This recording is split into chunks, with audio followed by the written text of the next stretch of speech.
think about releases, if you think about the idea of a release, in the name of releases they call Hanasu. In the old Kata world, when you would be, somebody has a hold of you, get a grip, and they would do something like that. That's a release. Aha, you can't get me, or aha, you can't get me. I can just break your grip. That's a release. And that's really minimally what we're interested in when we talk about the releases. Because far more interesting when he gets a hold of me is I want to have a little effect on him. I want to cause him to be going in places and doing things he wasn't planning to do. So it's really a kuzushi exercise. We call them releases as a convenience, but and incidentally at the end of it as he's crushed down, look, his grip broke. Well, cool. But that's not, you know, you really kind of like him to hold on as long as you can. Hold on, hold on, hold on, hold on, hold on, hold on, hold on. Thank you. But I'm more interested in his body getting distorted off the bat. So that's one thing that gets in here. And to do it, you follow a set of parameters that are fairly basic in foundational mode, dealing with basic elements of how you're moving your body and how you're delivering energy and relaxing and delivering energy and relaxing. And this exercise with the stick we were talking about can be really nice with this. So let's try that for just a little bit, and then we'll expand it out and start working with releases and kuzushi, and then maybe touch on the elemental stuff. The elemental stuff is like different modes of how you activate with your hands and how you activate with your center and their center to start delivering energy and causing kuzushi. So it sort of broadens the perspective out. But I'd recommend starting with probably one of the little sticks. Did you guys find the shorter ones are easier or the longer ones were easier? Or did it make any damn difference? I never got a chance to try it with the shorter ones, so I don't know. Well, let's try the shorter ones. And all this is, come on, Daniel. I'm going to hold this stick out here with a couple of fingers, just kind of loosely. I'm not really over-controlling it. And he gets a hold of this thing. And as he gets a hold of it, I'm interested in the line of energy going down the length of the stick. Basically, I imagine I have like a dotted line going out in space like a hologram. And as I do a release, I push around this point and I keep this line committed in my center aligned with that imaginary dotted line, trying to keep the stick on that line. And as he moves around with this, go forward and boom. Give him energy, take energy away. And up, it started going sideways. Damn, I'm out of line. I need to get my center back in line with it. Because again, I really want to just focus on the energy transmitting at the end of it. I don't want to try to do sideways things. If it starts going too far sideways, I just go under the damn thing until I align with it. And look, I'm back in line. Cool?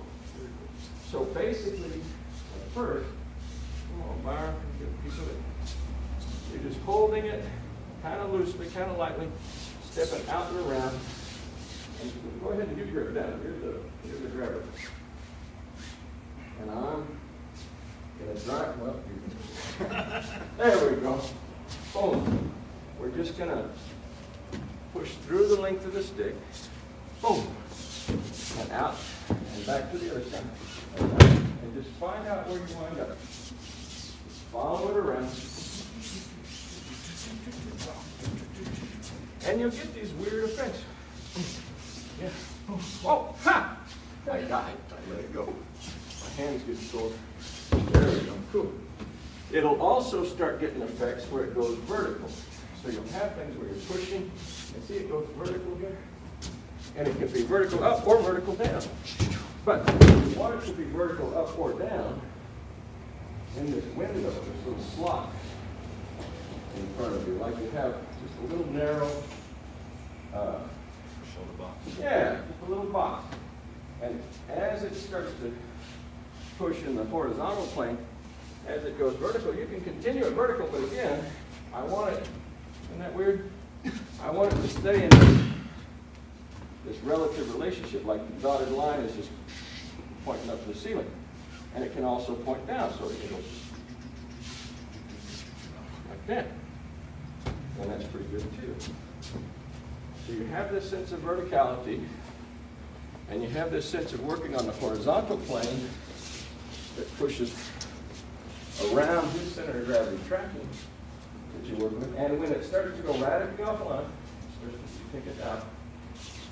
Turning under it to get realigned with it can be very useful too. Cool? Question? Got the picture? Simple little dumb game. But it'll feel odd because the tendency will be to want to over-control it with the arm. And you got to take the arm kind of out of the whole thing that it's driven by the feet. The feet are doing that. Happening at the movement of the feet. Cool? All right, so get your stick. Good. Here's another cool thing that happens sometimes. I've got this stick, and he comes and gets a hold of it, and as he gets a hold of it, the stick gets a different length. I let my hand kind of change the orientation, so he might be altering or being cool with this, and then it changes to this, and it becomes a completely different animal. Feel that? It's kind of weird. There it is. You got that going? Cool. Weird, huh? Or it could be halfway there. Boom. So it can alter in the length dimension too, if you feel like. Just fool with that too. Kind of useful. All right? No, because you're not holding on to it. I'm holding on. All right. Let's add one more element to this little game. It's kind of interesting. Come on, Dad. Trying not to throw on. Got this here stick. And I'm just holding it out here, and Daniel wants to get a hold of it and take it somewhere and do something with it. So he pulled it up. So I just follow it up and all the way out until it goes to where it wants to go. Stick in. Does it really want to go there? He's pushing it in. Okay. It can go down to. Doesn't matter. You're using your hands just as sensors to feel the lines of direction. He can put two hands on it if he wants. Okay. Or one hand. It's all right with me. Two hands. Cool. And I'm just following around. And again, I'm trying to keep my center engaged with it, wherever the hell it wants to go. Right? Bam. He can twist it if he wants. There it goes. Twists go fast usually because you just turn at the center point with the twist, and it goes. If he's twisting the damn thing, and it twists more than he wants it to twist, his body gets in this corkscrew kind of fashion. Cool? Simple. Dumb little game. Changed my mind. That's the voyage kind of thing. It's an inconvenient place for this thing to be.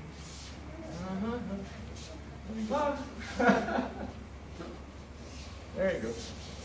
But he's giving me energy. And I'm acquiring that energy, following it a little bit, and then lining my center up on it. Once your center's aligned on the thing, you say, cool. Create that sort of triangulation for a moment, and you can do really boss stuff.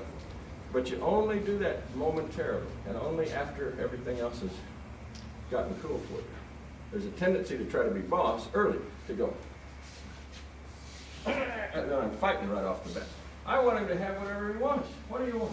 He wants to push it that way. And then, okay, boom. Everything's cool. Oh, he broke loose. Now I did a bad thing. And he slips off behind me, like he just did. Boom. I got to realign with him again. He pulls. Boom. Boom. Just a moment of that second hand touching to create the triangulation that's going to deliver the full shot. Cool? So try that a little for a second. Tell me what you're finding, what's working for you, what's happening when you do this. And you're getting dizzy, moving around in circles. Your belt's falling off. What? A bunch of holes. A bunch of holes. You're seeing holes. For him to fall into every time we go through the It's shop. like, oh, he just wants to fall in this hole over here. And he's telling you he wants to. That's right. How about you, man? Are you finding anything different today than you were from last night? Yesterday? A couple of times he'd get my arm, and Yeah. then I'd just didn't know when to get it back, and I just, oh, okay, I'm Cool. gonna take it. And your second hand gets in play. Yeah. Cool, that's And pretty then neat. we're back in the game with the stick Sure. kind of thing. Nothing saying that I'm holding this stick, and then as you come to grab it, you say, here, come and get it. I say, no. Surprise. you have other capacities, that's true, and they're very useful. What else? How about you guys? This is your first time fooling with it. What did you find out? Not really sure yet. Okay. Timing changes, or whenever I have to move it, Mm-hmm. versus right here, I'm just like this.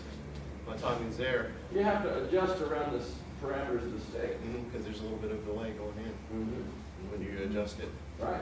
And when you make the stick longer or shorter, that messes them up too, because it changes the timing as well. So to me, it looks like a lot of what happens is you have a concentration on the length of the stick, so you're working down a line of energy. You have, did you notice that you had this, where there would be this sensation where there would be energy delivering through it, and then off of it, then in it, and then off of it, then in it, and then off of it? It would be sort of a pulsing off and on kind of sensation.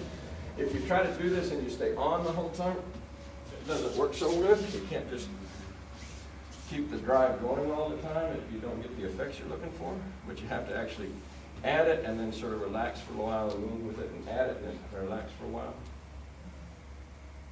And did you notice that your feet had to move a lot? The feet had to do the driving action. That you can do a lot with your arms. You can stand here and go and swing it around, you know, hey, I'm gonna move my arms around. But you don't really affect his center the same unless your center, yeah, unless my feet are engaging the action in whatever that action is, I don't really deliver much energy to him. I can stand here and do a tug of war, you know, but that's not nearly the same as what we're trying to do with this. Is that the goal? Well, it's basically getting our feet and our center and our hand aligning and getting responsiveness even through the length of a stick instead of trying to drive it all the time. Because so much of what gets in the way of our kuzushi is our own sense of self-directed ideation. We go, I want to make his hand go here. Well, damn, he wasn't even there. Now he's hitting me in the head. I'm going, shit. You know? Whereas I put this thing out here, he begins to act on it, and it goes out there. Well, then he has to eat all these problems. Cool. Cool. But he gets to decide. I mean, not a lot I can do. Oh, he got it away. Not a lot I can do except ride this wave element and keep flying with it and touching it at appropriate or inappropriate times that either make him more stable or less stable. And he may take the damn thing away. I'm only controlling it minimally. So that does happen too. But the feet, I think, are a huge part of it. So now take the sticks out of the equation and do a few releases. And let it feel the same way as you've just been fooling with the stick. See what kind of skill set translates from what you were just doing with the stick to when you get into your release work. Okay? Cool? Cool.